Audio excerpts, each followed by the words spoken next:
அஸ்ஸலாமு அலைக்கும் வரஹ்மத்துல்லாஹி வபரகாத்துஹு. இன்று நாம் பார்க்க இருக்கும் தலைப்பு கவலைகள். யாருக்கு தான் இல்லை என்று கவலைகள்? அதுவும் பெண்களுக்கு. நம்மில் பல பெண்கள் தினமும் அனுபவிக்கின்றோம் கவலைகளை.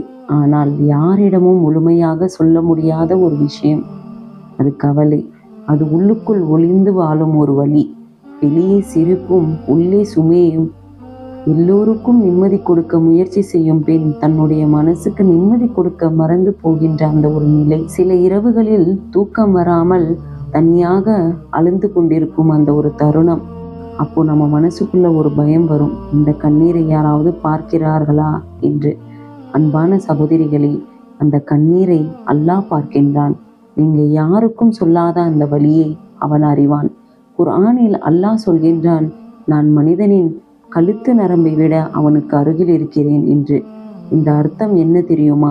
நீங்க உங்களுக்கே புரியாத வழியை கூட அல்லாஹ் உங்களை விட தெளிவாக அறிவான்.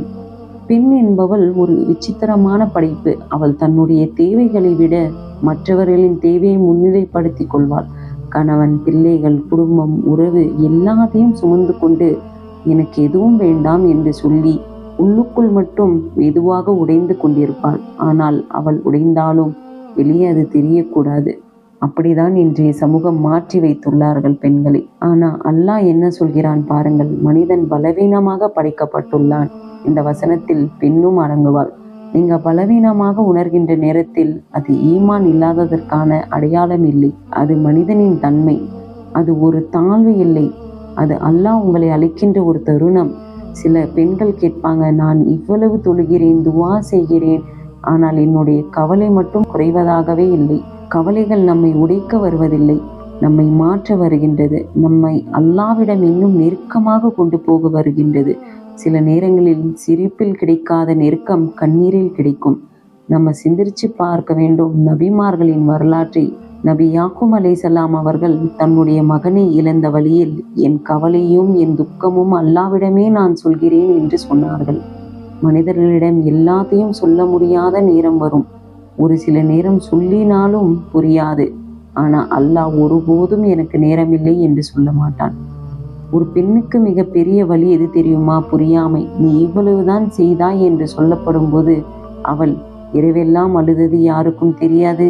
அவள் மனசுக்குள் தினமும் நடக்கும் போராட்டம் யாருக்கும் தெரியாது. ஆனா சகோதரிகளே, அந்த புரியாமை அல்லாஹ்விடத்தில் புரிதலாக மாறும் இன்ஷா அல்லாஹ்.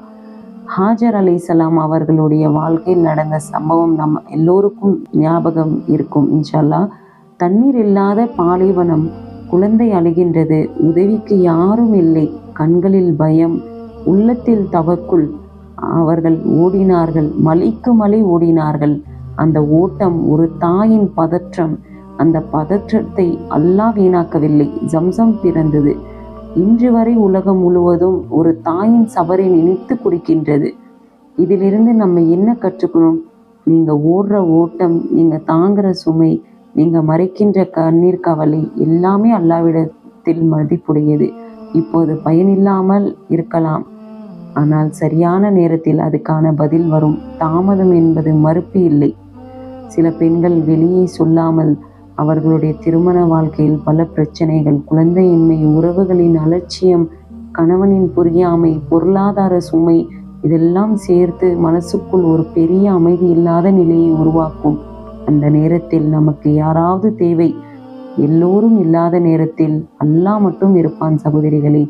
தொழுகை ஒரு சடங்கு இல்லை, அது ஒரு தங்கும் இடம். உலகம் எல்லாம் சுமையாக தோன்றும்போது சஜ்தாவில் தலை வையுங்கள், உள்ளம் லேசாக மாறும். சில நேரம் துவாவுக்கு வார்த்தைகள் வராது, கண்ணீர் மட்டும் வரும். அந்த கண்ணீர் கூட ஒரு துவாவாக மாறலாம். ஒரு விஷயம் நினைவில் வையுங்க, நீங்க எல்லாரையும் திருப்திப்படுத்த முடியாது, எல்லாருக்கும் நல்லவர்களாக இருக்க முடியாது. ஆனால் அல்லாஹ்விடத்தில் உண்மையாளராக இருக்க முடியும். உங்களை தவறாக புரிந்தவர்களுக்காக உங்களை நீங்கள் மாற்றிக்கொள்ள வேண்டிய அவசியம் இல்லை. அல்லாஹ் உங்களை அறிந்திருக்கின்றான், அது போதும். இன்று நீங்க சேர்ந்து இருக்கலாம், தனியாக உணரலாம், என் வாழ்க்கை இப்படிதான் போயிடுமோ என்று பயப்படலாம். ஆனால் அல்லாஹ் ஒருபோதும் உங்கள் கதையை பாதியில் விட்டுவிட மாட்டான். அவன் எழுதுவும் கதைக்கு அர்த்தம் இருக்கும், முடிவும் அழகான முடிவும் இருக்கும். இந்த உலகத்தில் உங்களின் கண்ணீர் யாருக்கும் மதிப்பில்லாத மாதிரி தோணினாலும் மறுமையில் அதற்கான மதிப்பு இருக்கும். சபரோடு வாழ்ந்து ஒவ்வொரு நிமிஷமும் அல்லாவின் பதிலை எதிர்பார்ப்போம். ஒரு விஷயம் மட்டும் நீ மனசுக்குள்ள வைத்துக்கோங்க, நீங்க உங்களில் உள்ளம் உடைந்தாலும் அல்லாவின் நெருக்கம் அதில் உருவாகலாம். யா அல்லாஹ், எங்கள் அனைத்து சகோதரிகளின் கவலைகளை லேசாக்கி உன்னுடைய அருளில் எங்களை நுழைய செய்வாயாக. இதே போன்ற பதிவுகளை கேட்க பீஸ் இன் இஸ்லாம் டிவி சேனலை சப்ஸ்கிரைப் செய்து கொள்ளுங்கள். அஸ்ஸலாமு அலைக்கும் வரஹ்மத்துல்லாஹி வபரகாத்துஹு.